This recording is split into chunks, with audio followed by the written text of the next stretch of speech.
భక్తులకు మంచినీరు లేక తీవ్ర అవస్థలు పడుతున్నారు. ఎలాగైనా ఇక్కడ బోర్వెల్ కావాలని చెప్పించి బండి సదానందం గారు మరి గౌరవ రాష్ట్ర మంత్రివర్యులు వివేక్ వెంకటస్వామి గారిని మరి కోరడం జరిగింది.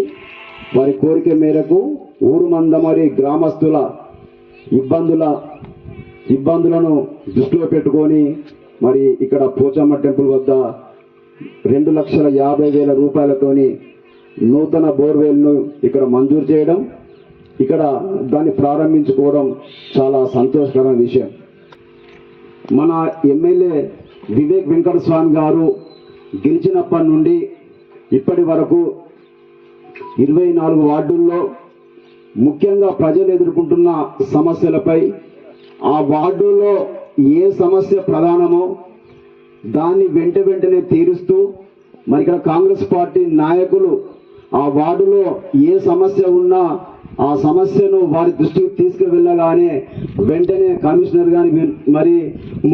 మున్సిపల్ కమిషనర్ గాని పిలిచి దీనికి ఎన్ని లక్షలు ఖర్చు అవుతాయి, వెంటనే దీన్ని మంజూరు చేయాలని చెప్పి వెంటనే ప్రతి వార్డులో ఉన్న సమస్యలను పరిష్కరించడంలో ముందున్నటువంటి వివేక్ వెంకటస్వామి గారికి ప్రత్యేకంగా మరి ఇక్కడ ఊరుమందమరి మరి కాంగ్రెస్ పార్టీ తరఫున, మందమరి పట్టణ కాంగ్రెస్ పార్టీ తరఫున మరి మనస్ఫూర్తిగా అభినందనలు. అదేవిధంగా మరి ఈ ఊరుమందమరిలో ఒక బోర్వేలే కాదు, ఇప్పటికీ కనీసం ఒక 80 లక్షల రూపాయల వరకు కూడా ఇక్కడ మరి సైడ్ డ్రైన్ కానివ్వండి, సీసీ రోడ్లు కానివ్వండి ఇక్కడ మంజూరు అవడం, పనులు ప్రారంభం కూడా జరుగుతుంది. మరి బండి సదానందం గారు ఎప్పుడు కూడా మరి ప్రజల సమస్యల మీద దృష్టి పెట్టడం, ప్రజలకు ఏ అవసరాలు ఉన్నాయో వారిని గుర్తించడం, ఒకవేళ ఇట్లా